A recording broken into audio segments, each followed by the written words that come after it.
Chapter 29, Part 5, 23rd of March 2019, 11:15 a.m.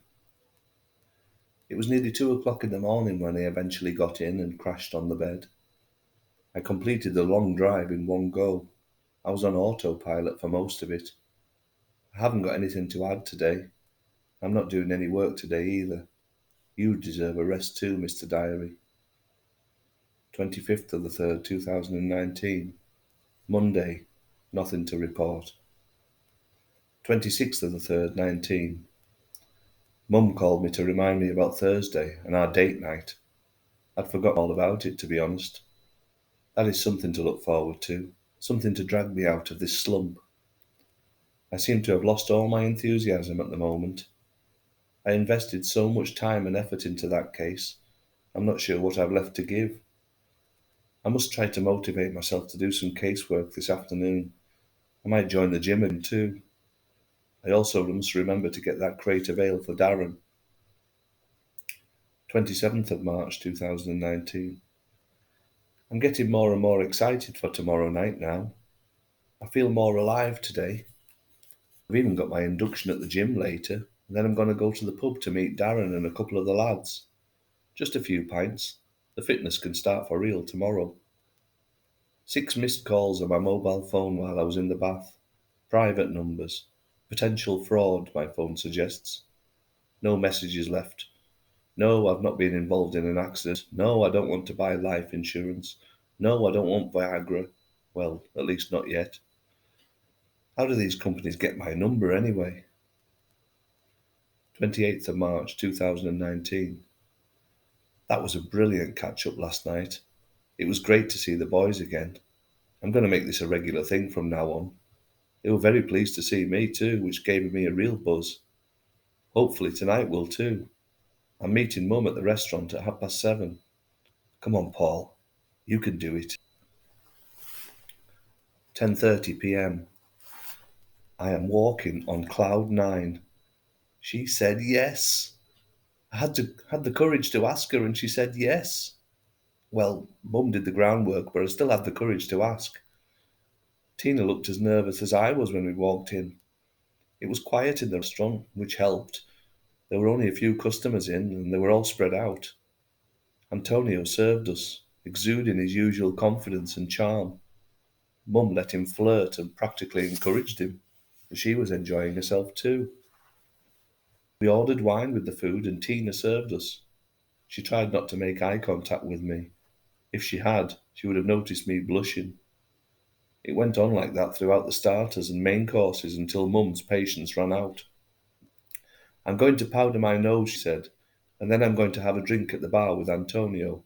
Tina, sit down here, love. Paul's got something to ask you. And off she toddled, and Tina did as she was told. I looked over towards the bar.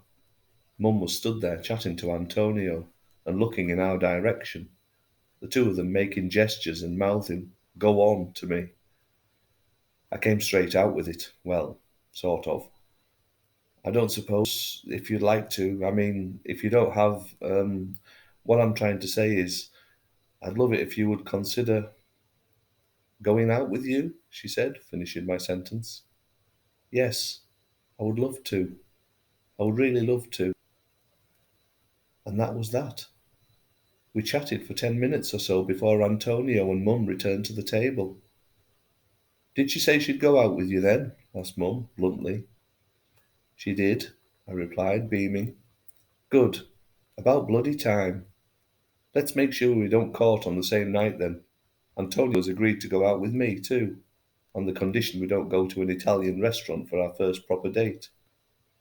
Well, that broke the ice and we all had a good laugh. We exchanged numbers and arranged to meet at the weekend when she wasn't working. I just can't believe it.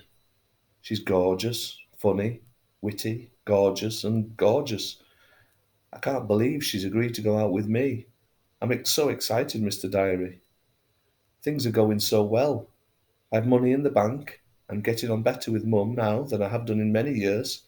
I've reacquainted myself with old friends and I have a date with the perfect girl. I feel like a new man, a better man. I don't know if it's anything to do with Ernie and the case, but my eyes have been opened to what's important in life. A burden's been lifted. But I've got one more task to do before I can finally put this case to bed. One last trip to make. 29th of March 2019, 11:10 a.m. It was a straightforward journey up the M6. The sun was shining again and there were clear blue skies above the mountains in the distance, and everything felt right with the world. I arrived in Carlisle city centre just before 11 a.m. and parked up at Lane Shopping Centre's multi-storey car park. I could have driven straight to the church, but I wanted to enjoy a decent walk after the drive. I hadn't planned ahead. I hadn't thought to check if Father Hayes would be in.